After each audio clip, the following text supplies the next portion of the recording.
jagbano, jagbaklolo madofina, atito tona, atine mende amonu ye fiona.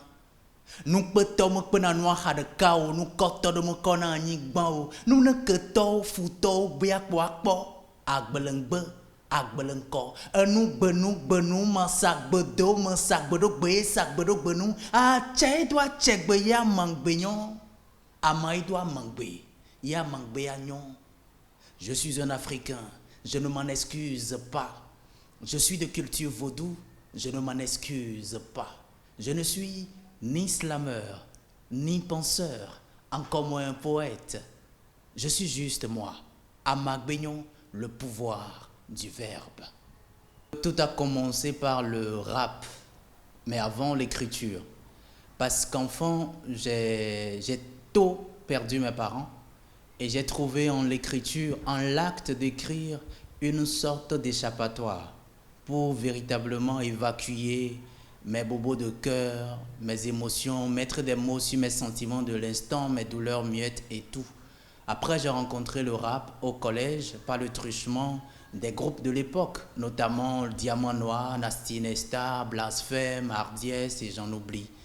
C'est sous l'impulsion de ces influences que j'ai pu créer avec d'autres frères d'armes et d'art le 666 qui était un groupe de jeunes rappeurs tout simplement. Nous étions tous des adolescents, donc ça a commencé à ce moment précis. Après, il y a eu le désir de se raconter à travers mon rap, ce qui a fait que j'ai quitté l'ego trip, les clashs, je suis ci, je suis ça et tout, pour finir par raconter mon quotidien d'orphelin, mes douleurs que je n'arrivais à confier à personne.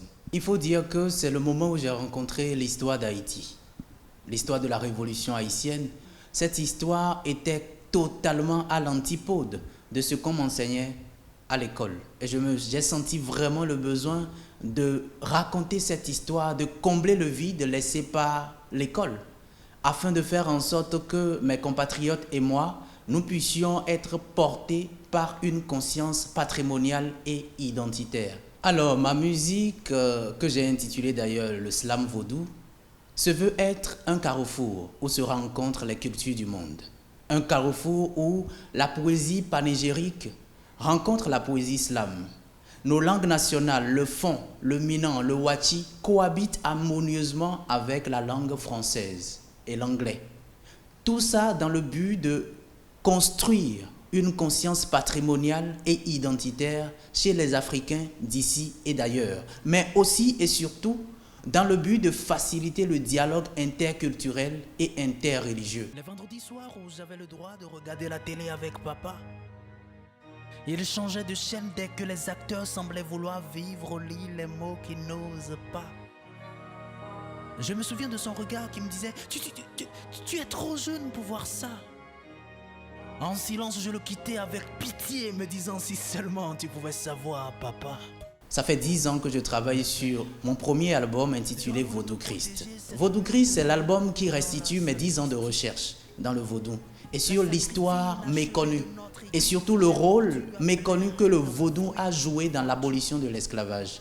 Pour moi, le message est tellement important qu'il faut utiliser tous les canaux possibles pour sa diffusion. Je suis une fille qui se tue, qui s'est tue. Je fus une adolescence en crise. Bénissez-moi. J'ai tout le temps été stigmatisé parce que dans l'imaginaire collectif, le vaudou étant associé à de la magie, la sorcellerie, ainsi de suite, ainsi de suite.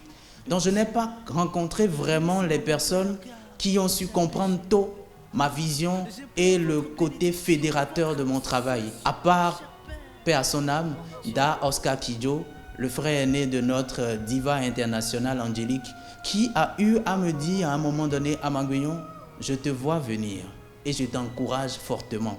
Si tu continues sur cette lancée, si tu restes fidèle à toi-même, tu finiras par atteindre l'objectif et même ceux qui sont en train de te combattre aujourd'hui finiront par saluer ton combat. Mon message principal aujourd'hui consiste à dire à tout le monde que, notamment aux Africains, que nous devons d'être la mémoire des combats d'hier, le maçon des victoires d'aujourd'hui et l'architecte des exploits de demain.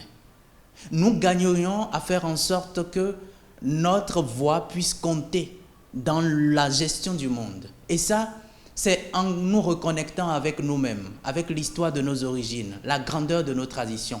Car ce que tu ignores t'enchaîne, ce que tu reconnais te libère et te guide. Alors, soignons nous-mêmes. Ce n'est qu'en étant nous-mêmes qu'on peut apporter un plus à l'humanité. Je suis la flûte mélodieuse qui défie le temps. Le gond qui ne connaît pas le bégaiement. Je suis la voix du muet, les yeux de l'aveugle, l'oreille du sourd. Je suis la verve de Ogou, la verge de l'Egba, le verbe du vaudou. J'ai pris la parole au nom de la terre, de l'air, du feu et de l'eau. J'ai grandi un talisman à la ceinture comme tout enfant de ma communauté. Wikon, zanwi monokon, alodwakon, wendochewi monokon. Je suis un Africain, je ne m'en excuse pas. Je suis de culture vaudou, je ne m'en excuse pas. Je suis un Africain, je ne m'en excuse pas. Je suis de culture vaudou et je vous dis à nos revoir. Je sais que mes péchés ne sont pas dignes de votre pénitence. Mais aidez-moi à éviter à mes petits frères les larmes noires de mes nuits blanches. Mon Père, aidez-moi à éviter à ceux qui sont aujourd'hui là où j'étais hier. Le piège de leur Snapchat, WhatsApp, la promesse du si je savais. Aidez-moi à faire comprendre aux parents que l'éducation complète à la